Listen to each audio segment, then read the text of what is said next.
unglaublich, wir sind auf einem echten Festival.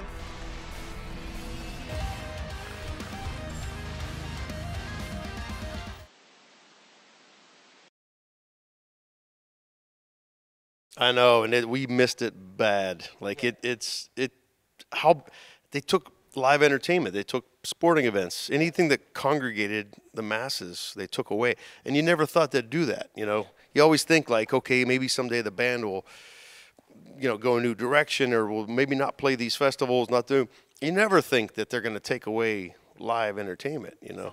Yeah, like what the hell? So it's the first couple shows back it was pretty surreal. Like we're up there, and I remember James and I were standing side stage, and Chevelle was on. We played a festival in the States, and we looked at the band, and we looked up at the lights and the smiling faces on the people. They were so happy, and I was like, "Oh, this is what we do. This is what we're all about. Yeah. We do this it's in our blood. This isn't just this is our job. We do no. We believe this is what we believe in. It's a whole, you know." So it was strange to be back at something so big as this festival. And we just did Rock in Park 2 days ago. My first question. Oh, beautiful. Just so great to see the faces and just I don't care what happened. Like if you can't replace, you know, live entertainment with a YouTube video, with a DVD, a stream, anything.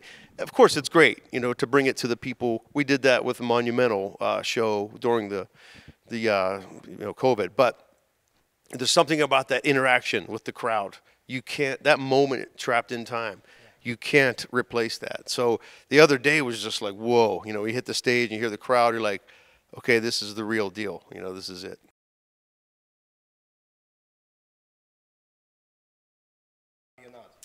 See, I knew we should have went to the Donut Festival. Dang it. Perhaps you should talk to the booker to be... I know. Donut. I love sweets. If there's any donuts or chocolate involved, please ring the bongo player. You misunderstood me. Sorry. There's a band. It's called. Yeah, I know them. Oh, there is. There's a band. It's called Donuts, but not Donuts. I thought because there was National Donut Day the other day. Did you know that? No, they're right. Yeah, for real.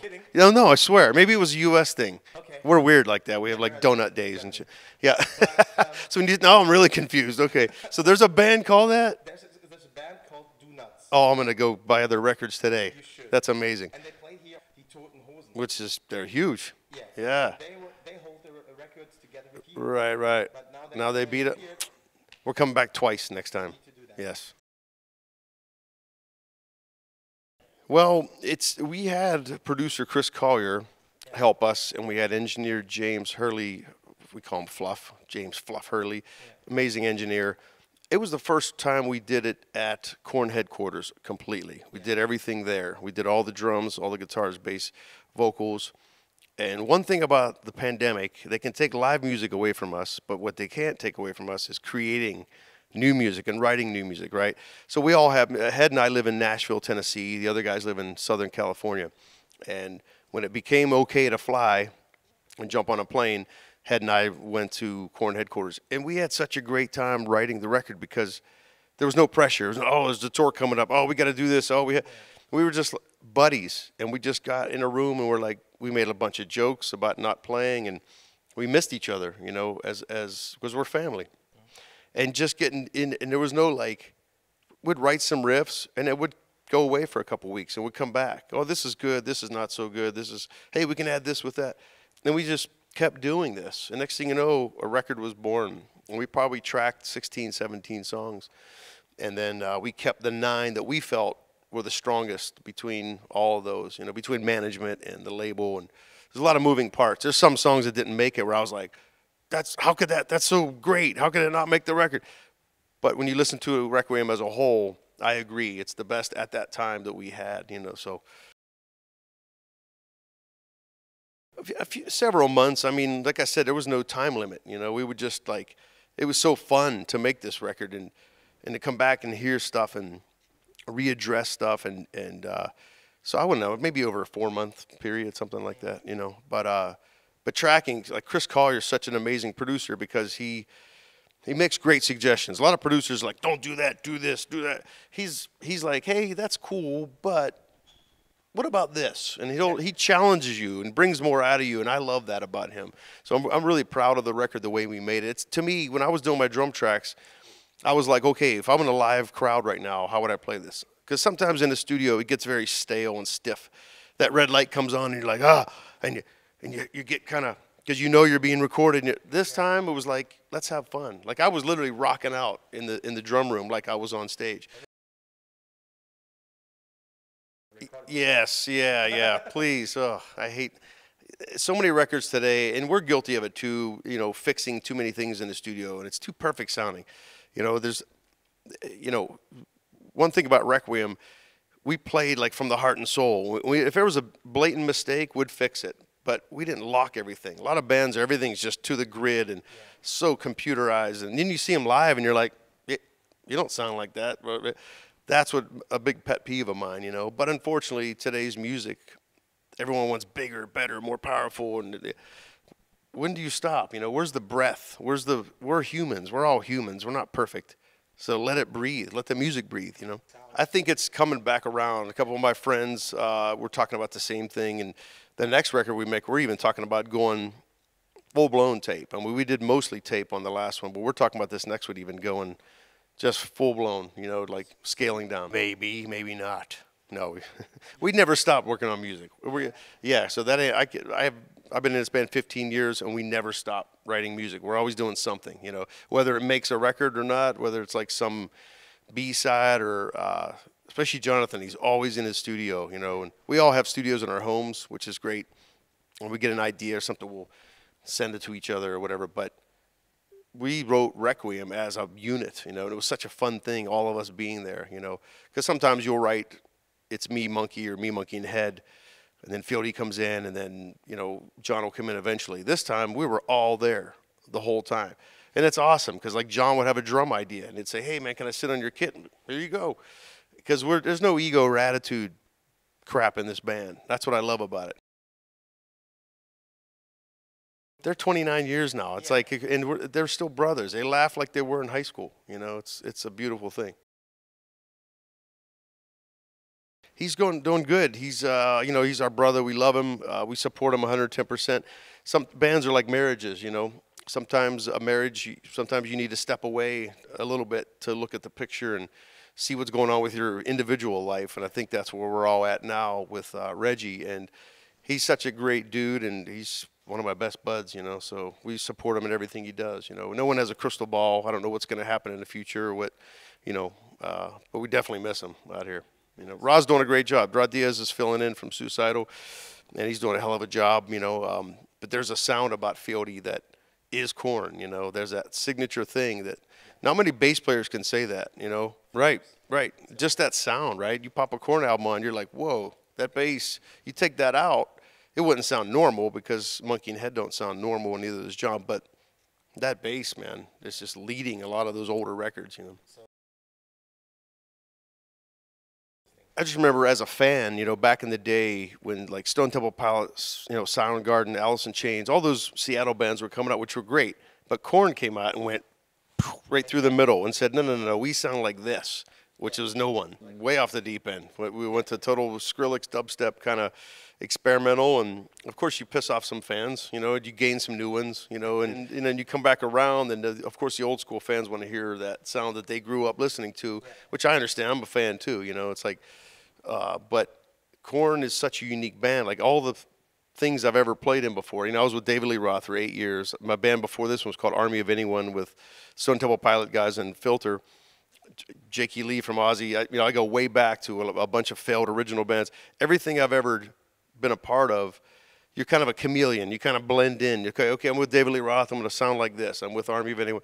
When you join a band like Korn, there's no blending. Like it's a thing. It's a way of life. It's not like, oh, this is another band I'm joining. So that was a big deal for me to, like, when I was just a hired gun in 07 and I did my first tour in 08, you know, I just tried to do the best I could as like, okay, this band is ginormous. I got some big shoes to fill everywhere, you know, not just with the original drummer, as a, you know, unit of this band. Because the fans are diehard. Korn fans, there's no one like them. I mean, they're in it. They're like, who the hell are you? Why are you playing drums for my favorite band? You know, it was heavy. And then in '09 when I got sworn in as a member, that was when really stuff got stirred up. It's like, wait a minute, that dude, and I understand because I'm a fan. I don't want to see some new guy in my favorite band, But if it wasn't me, it's going to be someone. Korn's going to live on, It's too much. Big band polka. No, I don't. Some influences, perhaps. Yeah, I mean, we have such an eclectic mix of bands that we all like. Jonathan loves like from EDM to '80s pop to. It's funny, you'll never catch that guy listening to a metal record or what I mean. I'm all over the place. I'll listen to a Seal record and then I'll listen to Meshuggah and then I'll listen to Nine Inch Nails and then I'll listen to classical. Like, and Monkey and Head are the same. And we all have such different taste. I think that's what makes the sound so unique, when we come together. But as far as what style I'd like to conquer, I don't know, man. It's like, I just love when we get in a room, no matter what we do, it sounds like Korn. That's what's cool about it. Even the dubstep record, it's still a Korn record. It's kind of cool to have that. You don't really sound like anyone else. I love that aspect. And this band really brings some creativity out of me because I wouldn't approach songs like I do with another band like Korn. There's little creative ear candy pieces you can create on your own, and I love that about this band. There's no boundaries, So sometimes a producer yells at you, but see, what if it's a jazz polka record? Then you're going to be like, I'm into it. damn, he was serious about that. I'm into it. It's just like with a big accordion. I don't use it enough. I'm embarrassed to say my wife uses it and she loves it, and I think it's an amazing, phenomenal way. I think it's one of the coolest things ever. I need to get on it more. Like I need to, need to show like I'm a little bit younger than I really am. I know. I saw that. Yeah, they're phenomenal. I love it. They're so good. What's the guy? I forget his name. But anyway, I saw something recently. Monkey showed it to me. I was cracking up. But what a unique, clever way to entertain people. I mean, we sit there for an hour on the bus flipping through TikTok. It's just it's a beautiful thing. Sure, absolutely, yeah. Because like even my son, he's 11. I have two boys, and 11 and 7. And my 11-year-old will be like, "Where'd you get that? Where'd you learn that?" Or what? "Oh, I was off of TikTok. Oh, I was off of TikTok." And so it's a very from 11 till now. I think yeah, definitely. Shinedown was a friend of mine, and I just went up to check my drums, and my drums are right behind Barry's under a big curtain. So it's funny, I actually held my phone up, and I'm filming Barry over the curtains, and I'm going to send it to him in a little bit. Like, look, dude. Like, yeah, we're buddies with all these bands. I mean, we just saw the Daughtry guys. I just saw Miles Kennedy, one of the best rock singers out there. Of course, we saw some Volbeat guys. We love everybody here. We have mad respect for all the different bands and different styles they play. It's an honor to be a part of this whole thing. It's really great. We have shows, yeah, rest here. We have another 4 weeks out in Europe, which is great. Yeah, I'd love just being out here, and we're doing all the other, like Download Fest and Hellfest, all those. And we have a bunch of headlining shows, and then take a little bit of time off. We have a festival in the States, and then we do a whole summer with Evanescence in the States at a Shed tour. So a lot of stuff. We can't wait to. And over here, we never got to support our last record, The Nothing. So we're trying to play songs off from it and Requiem because a lot of the fans here never got to see those live. So exactly, yeah, the deep cuts, yeah. We went down that road so hard that we actually made a medley, and we're actually going to play it tonight of about 4 or 5 Korn songs into one because we don't have time to play we're not exactly we don't do the same time set list as GNR or Metallica, so we play a little bit shorter than those guys. Mad respect for that. We just don't do that. Yeah, we were talking about the U.S. set list, and there's some deep stuff on there we're talking about bringing out where I think the fans are going to freak out because not many bands have as many hits as Korn. You know what I mean? Like they sold 36 million records before I got in the band, so it's like they had a couple hits. I mean, they could literally play a whole set of nothing but the hits, but we love to play those deep cuts. What that I'd like to play? Yeah, the most. Jeez.